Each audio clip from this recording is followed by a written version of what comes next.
Eu sou Suzana Barelli, hoje é domingo e eu trago aqui para vocês um resumo do que foi notícia no mundo do vinho na semana que passou.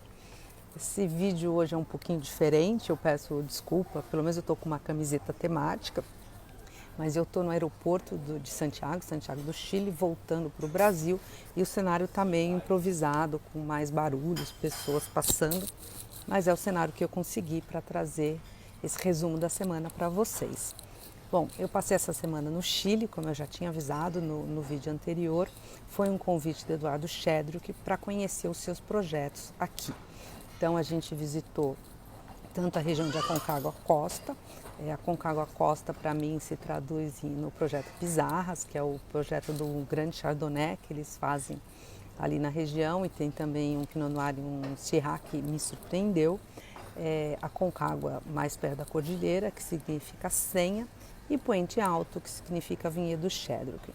Esse ano completa 20 anos da Cata de Berlim, que foi uma grande degustação que o Eduardo Schedruck fez com o Steven Spurrier, exatamente em Berlim, e a ideia foi comparar os grandes vinhos dele com grandes rótulos, tanto da França, da região de Bordeaux, quanto italianos. Depois ele até colocou outros vinhos, mas a ideia principal começou com Chile versus Itália e Bordeaux. A ideia dele naquela época era mostrar que tinha uma qualidade, que os vinhos dele já tinham qualidade, apesar de não ter as pontuações dos críticos internacionais, que naquela época mal sabiam que no Chile se elaborava vinho.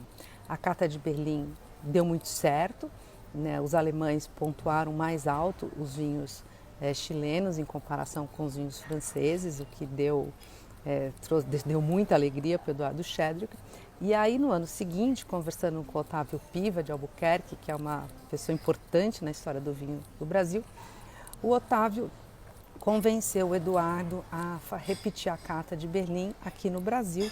Isso foi feito e depois disso teve o mesmo resultado também, os vinhos chilenos foram muito bem pontuados, e depois disso ele fez a Cata de Berlim em vários outros lugares e o resultado foi mais ou menos semelhante.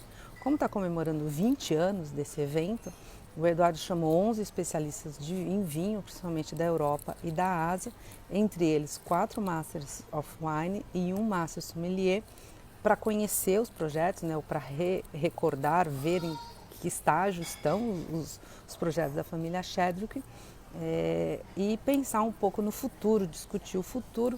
Eu me senti super honrada de ser convidada para essa viagem. Para mim foi muito interessante trocar opiniões com pessoas que têm uma visão até muito diferente do que a gente tem do vinho chileno no Brasil. E eu vou contar disso, já contei um pouquinho aí no meu Instagram e vou contar ao longo das semanas, tanto no Instagram quanto vou escrever a respeito, com certeza.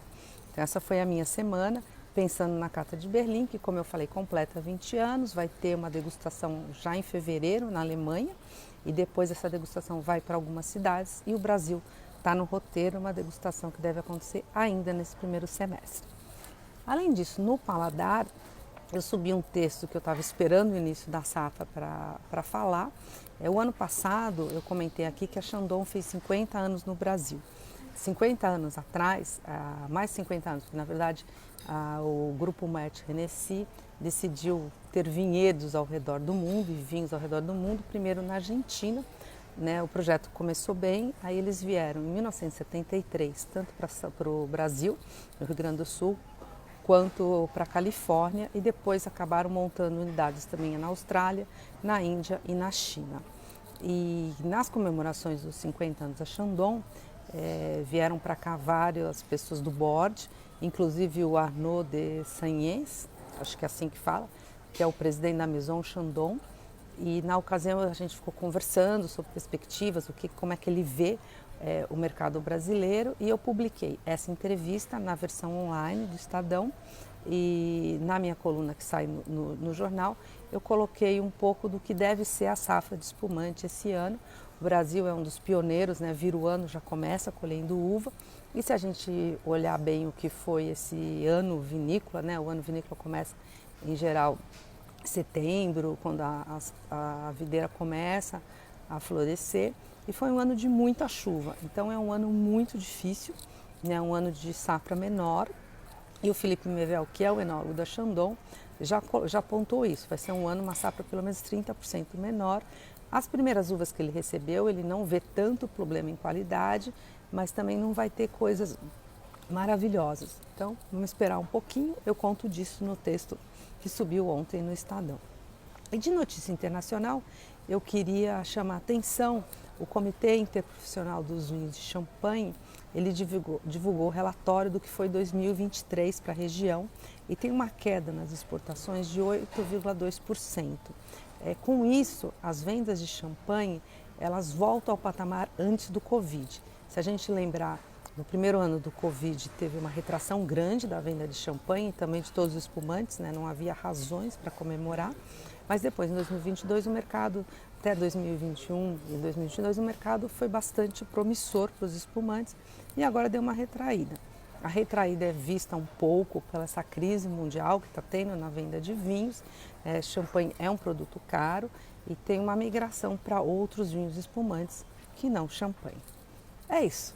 O resumo hoje é curtinho, não tinha como ser diferente. Semana que vem eu trago mais novidades. Obrigada!